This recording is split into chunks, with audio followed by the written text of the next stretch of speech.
সময় যত যায় ততই আমি বৃদ্ধ হয়ে যেতে থাকি, অথচ ওর বয়সটা কেমন যেন এক জায়গায় থেমে থাকে। আজ আমি বৃদ্ধ, কিন্তু ও ও কেমন সে আগের মতোই যুবতী থেকে গেছে। সে তো আপনি নিজের চোখেই দেখতে পাচ্ছেন।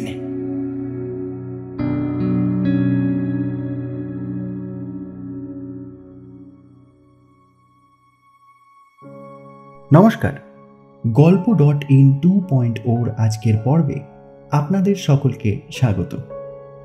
আমাদের আজকের গল্প রোজম্যারি টিম্বারলের কাহিনী অবলম্বনে ম্যান্ড্রাগোরা।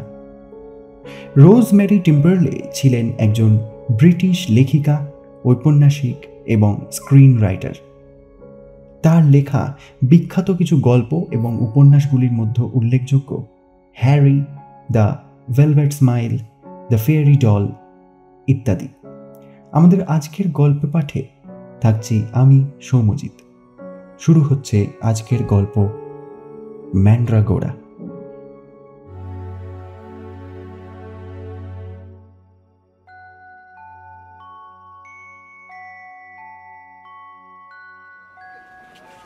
জানালার ধুলো মাখা কাঁচের ওপর তাকিয়ে আর চোখে দেখল মাইকেল।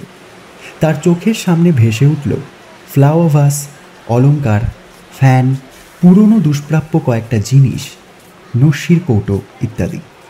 একটা শক্ত চেয়ারের ওপর বসেছিল মেয়েটি। তার মাথাটা ঈষৎ হেঁট করা ছিল, হাত দুটি তার কোলের ওপর ছড়ানো, এবং তার হাবভাব সেকেলে ধরনের হলেও বিনয়ী ও একটু গম্ভীর স্বভাবের, যা মাইকেলকে আকর্ষণ করল গভীরভাবে।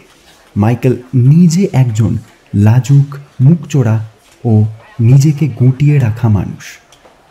আজকাল সুন্দরী যুবতীরা তার পাশ দিয়ে পথ চলতে গিয়ে তাকে দেখে ভয় পায়, কিন্তু যুবতী মেয়েদের প্রতি তার আকর্ষণবোধ, অনুভূতি এখন অত্যন্ত তীব্র ও অদম্য। চুম্বকের আকর্ষণের মতোই দোকানের দরজা খুলে ভেতরে প্রবেশ করল সে। দরজা খোলার ক্যাঁচ ক্যাঁচ শব্দ হলো, কিন্তু যে মেয়েটিকে সে দোকানের ইনচার্জ ভেবেছিল, আশ্চর্য, তাকে কোনো রকম ভ্রুক্ষেপ করতে দেখল না সে, কিংবা নড়তে চড়তেও দেখল না। সাদা চুলের রোগাটে ধরনের একটা বৃদ্ধ লোক পিছন থেকে তার সামনে এসে দাঁড়ালো। মাইকেল তাকে ভালো করে নিরীক্ষণ করল। লোকটার যে বয়স হয়েছে তাতে কোনো সন্দেহ নেই। তার কাঁধ দুটো ঝুলে পড়েছে, চোখের দৃষ্টি ফ্যাকাশে, চেহারায় আলু থালু ভাব। টেনে টেনে সে তাকে সম্ভাষণ জানালো। গুড মর্নিং স্যার, বলুন আপনাকে কিভাবে সাহায্য করতে পারি? সেই চেয়ারে বসা মেয়েটি তখনও অনড়, নির্বাক। অনুমতি পেলে আমি আপনার দোকানটা ঘুরে দেখতে পারি, বলল মাইকেল। নিশ্চয়ই স্যার, আপনি আপনার ইচ্ছে মতো ঘুরে দেখুন না। সারি সারি র্যাকে সাজানো রয়েছে দোকানের জিনিসপত্র। সেগুলো ভালো করে ঘুরে ফিরে সেই যুবতী মেয়েটির কাছে অগ্রসর হতে থাকে মাইকেল। মেয়েটির যত কাছে যাচ্ছে ততই মুগ্ধ হচ্ছে সে। তার পশম নরম ঘন চুলগুলো সত্যিই প্রশংসনীয়। প্রশংসনীয় তার সুগঠিত দেহ এবং পায়ের গোড়ালি পর্যন্ত ঢাকা সুন্দর কালো পোশাকে কি অপূর্বই না দেখতে লাগছে তাকে। ঘুরতে ঘুরতে এবার মেয়েটির খুব কাছে এসে পড়ল সে, এত কাছে যে মেয়েটির গায়ে তার নিঃশ্বাস পড়লে কিংবা মেয়েটির নিঃশ্বাস তার গায়ে পড়লে উভয়ই অনুভব করতে পারবে। মেয়েটি স্কার্টে তার পা ঠেকল। Sorry, please don't mind. দুঃসাহসের সঙ্গে মেয়েটির মুখের দিকে সরাসরি তাকিয়ে বলল মাইকেল। আর তখনই সে উপলব্ধি করল রক্ত মাংসের যুবতী মেয়ে নয় এটা, তার মধ্যে প্রাণের সাড়া বলতে কিছুই নেই। সেটা একটা প্রমাণ সাইজের মূর্তি। হে হে গড, অবাক হয়ে বলে উঠল সে।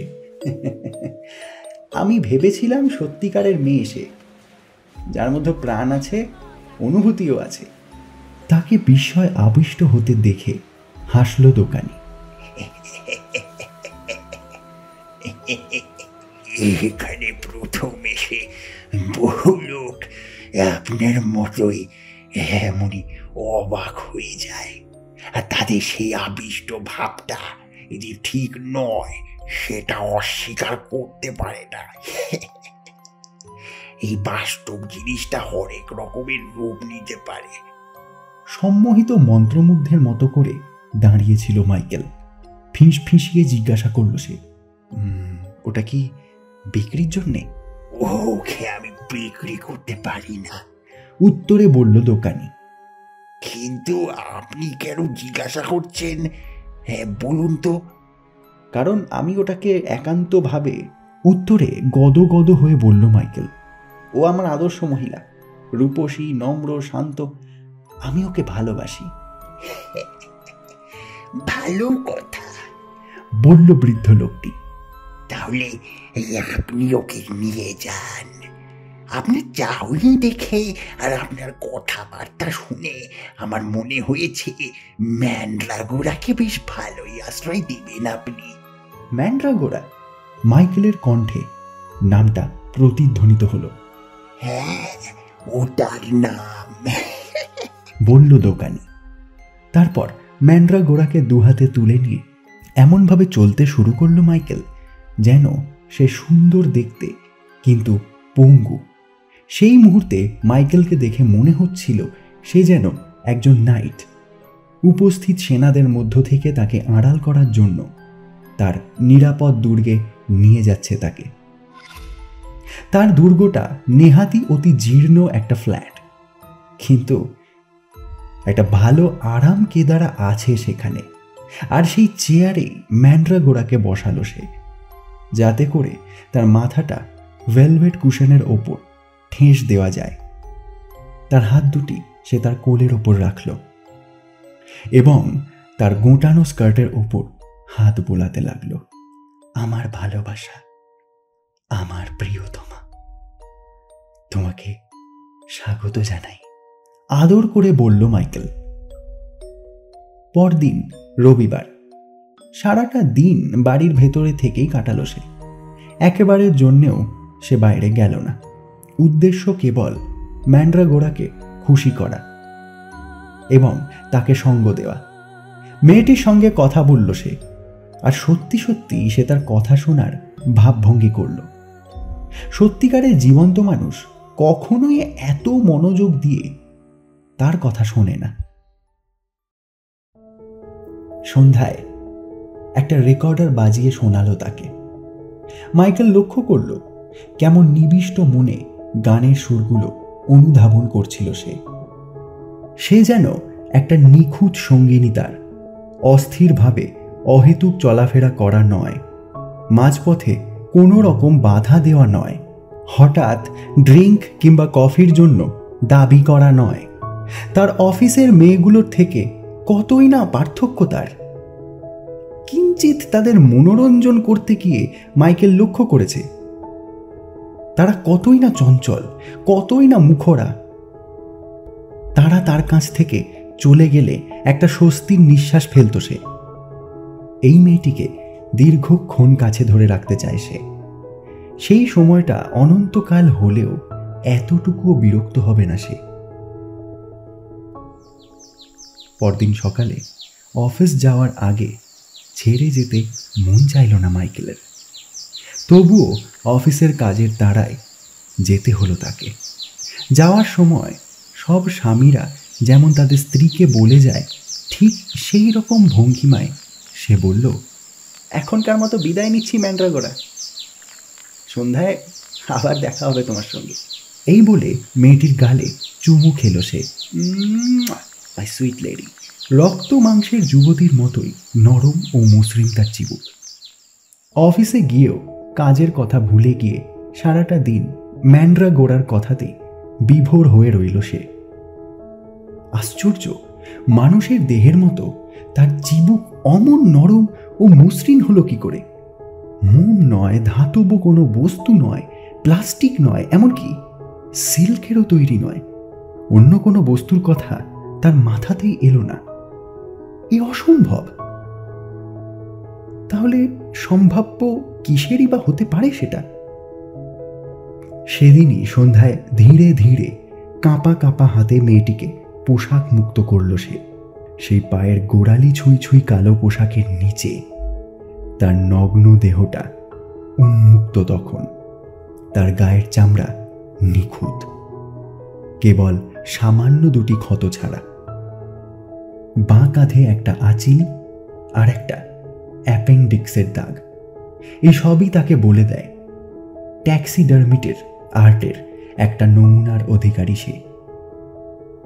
ট্যাক্সিডার্মিটরা সাধারণত মৃত পশুর চামড়ার মধ্যে খড় ভরে তাকে একটা জীবন্ত প্রাণীর মতো দেখানোর ব্যবহারিক বিদ্যার অধিকারী। আর সেই সঙ্গে সেই বৃদ্ধের কথা মনে পড়ে গেল তার। এই বাস্তব জিনিসটা হরেক রকমের রূপ নিতে পারে। মেয়েটি সম্পর্কে সে অনেক কিছু জানতে পেরেছে। তাই পরদিন সে তার মধ্যাহ্ন ভোজের সময় সেই দোকানে ফিরে গেল। বৃদ্ধ লোকটি তাকে চিনতে পারল এবং আগ্রহ সহকারে জিজ্ঞাসা করল, ম্যান্ড্রাগোরা কেমন আছে? ভালোই, কিন্তু আমার প্রশ্ন হলো, কে এই ম্যান্ড্রাগোরা? ঈশ্বর যাদের ভালোবাসেন তাদেরই একজন সে। এত অল্প বয়সে কেনই বা মারা গেল সে? জানতে চাইল মাইকেল। ভয়ঙ্কর অ্যানিমিয়াতে নিয়মিত ইঞ্জেকশন দিয়ে এখন এই রোগের চিকিৎসা হয়, কিন্তু সেই সময় এই রোগের কোনো চিকিৎসাই ছিল না। এখন আমি বুঝতে পারছি সেটা যে নিছক একটা পুতুল নয়। আপনি সেটা উপলব্ধি করতে পেরেছেন।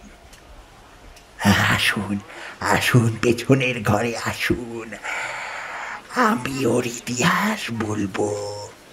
বৃদ্ধ লোকটি নিজস্ব ঘরে নিয়ে গিয়ে বসালো তাকে। একটু সময়ের জন্য কি যেন ভাবল বৃদ্ধ মানুষটা। তারপর ধীরে ধীরে আবেগ কম্পিত গলায় তিনি বলতে শুরু করলেন মেয়েটির ইতিহাস। জানলেন, ও আমার স্ত্রী ছিল, আমার অতি আপনজন, আমার প্রেম, আমার ভালোবাসা। আমাদের বিয়ের সময় আমরা উভয় যুবক যুবতী ছিলাম। আমি ওকে খুবই ভালোবাসতাম। হঠাৎ ওর একদিন মৃত্যু হলে আমি ওর কাছ থেকে কিছুতেই বিচ্ছিন্ন হতে পারলাম না। যথারীতি মৃত্যুর পর অন্ত্যেষ্টিক্রিয়ার আয়োজন হলো।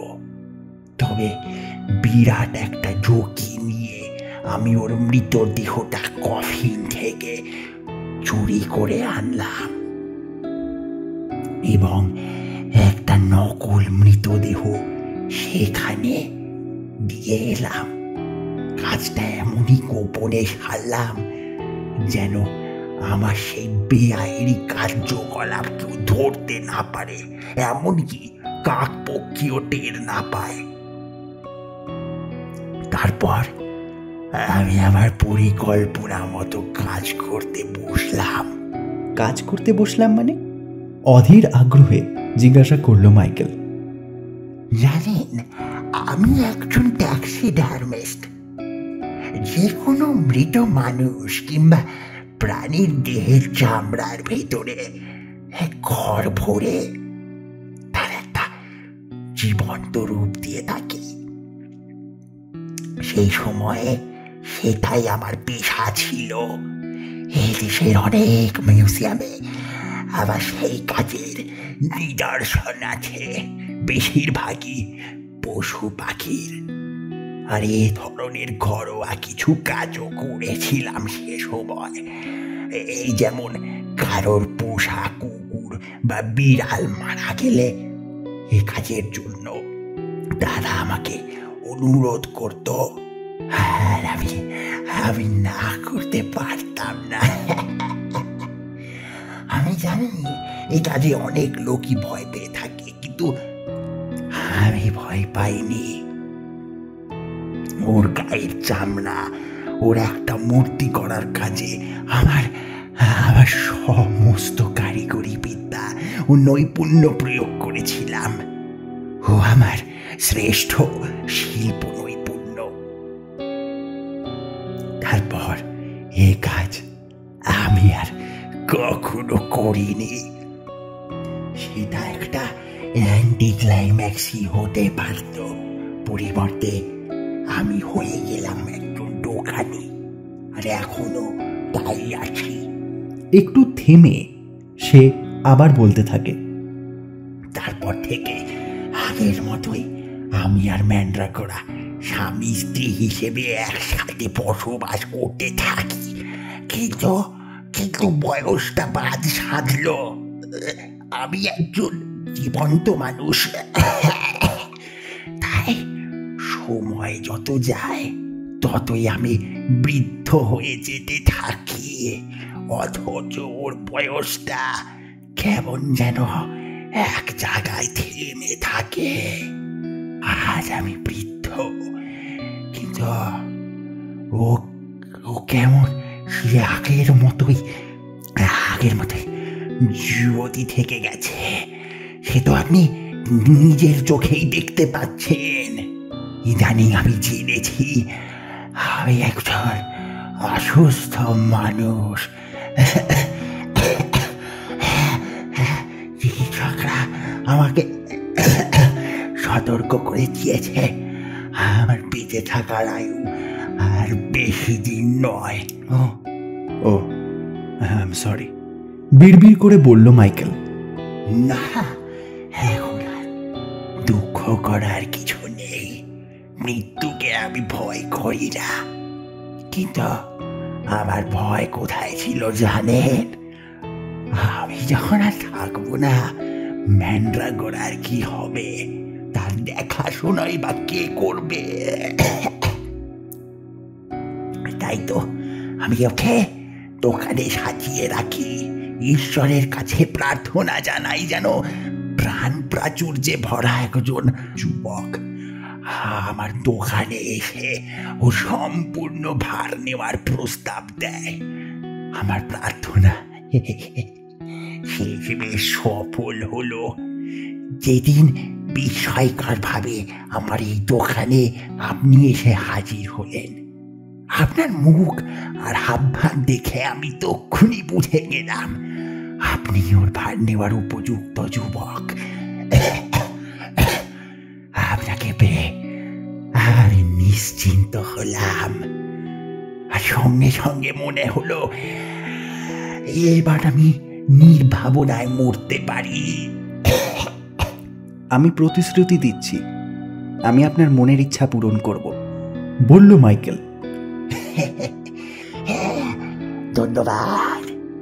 অবশ্যই আমিও মনে করি আমার থেকেও অনেক বেশি সঙ্গ দিতে পারবেন ওকে, কারণ ওর মতো আপনি ওর প্রেমে পড়ে গেছেন। অথচ আমার এখনকার ভালোবাসা শুধু ওর ভালোবাসার স্মৃতিচরণ করা। আমার থেকেও ওর প্রতি আপনার আনুগত্য অনেক বেশি আন্তরিক। ওদিকে দোকানের ঘন্টা বেজে উঠল। তারা দুজনেই উঠে দাঁড়ালো। মাইকেল বিদায় নিল সেখান থেকে, আর বৃদ্ধ তখন তার খদ্দেরের প্রতি মনোযোগ দিল।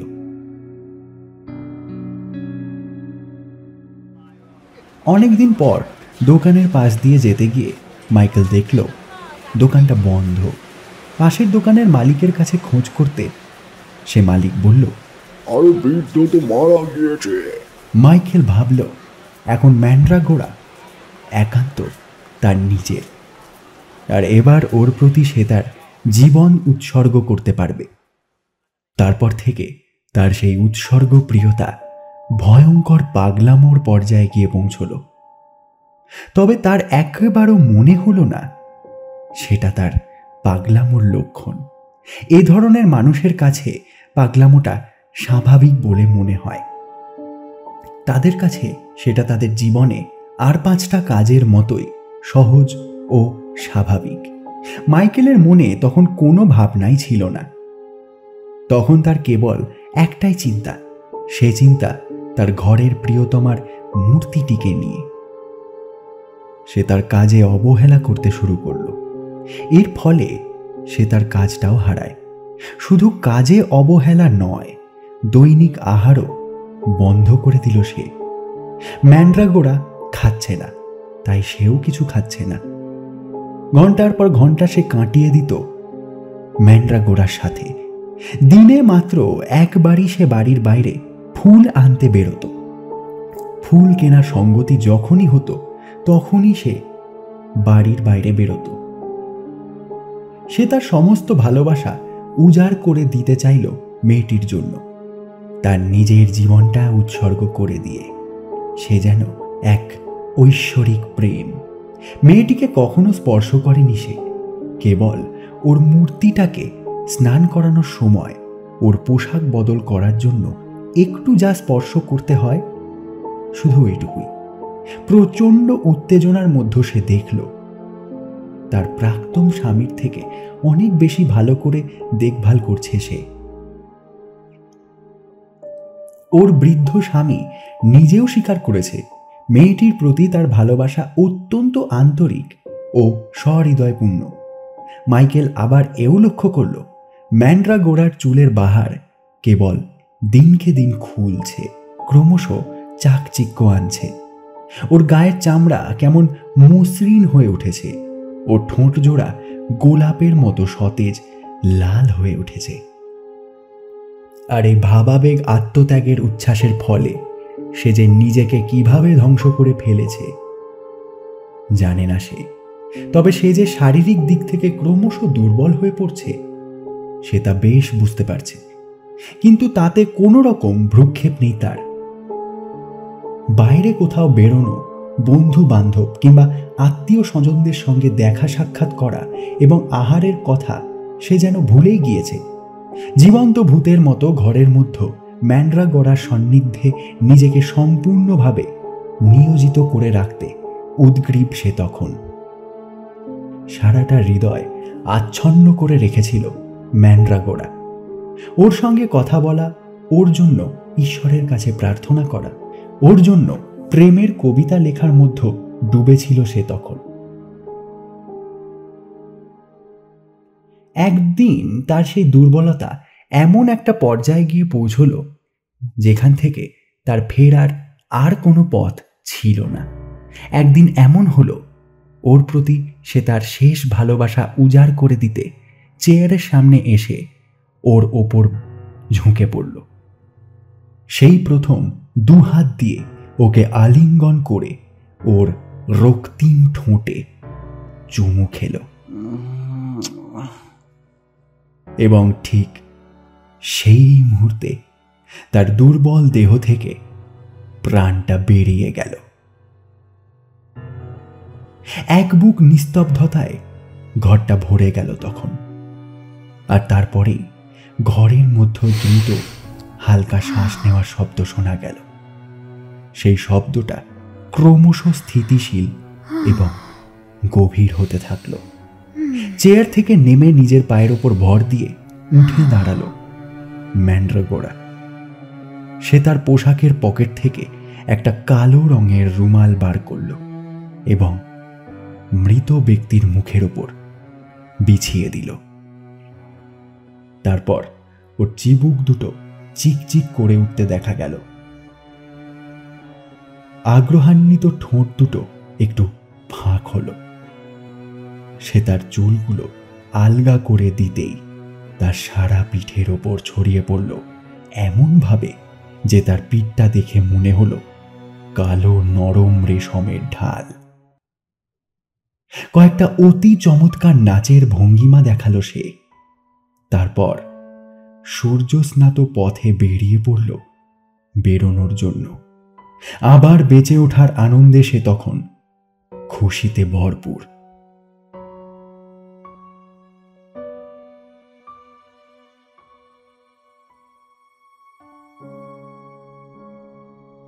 শেষ হলো আজকের গল্প রোজমেরি টেম্পারলের কাহিনী অবলম্বনে ম্যান্ড্রাগোরা। আজকের গল্প পাঠ মাইকেল এবং বৃদ্ধর চরিত্রে ছিলাম আমি, সৌম্যজিৎ। আশা করব আমাদের আজকের গল্পটি আপনাদের ভালো লেগেছে। প্রতি সপ্তাহের মতো আগামী সপ্তাহেও আপনাদের উদ্দেশ্যে একটি নতুন গল্প নিয়ে হাজির হব।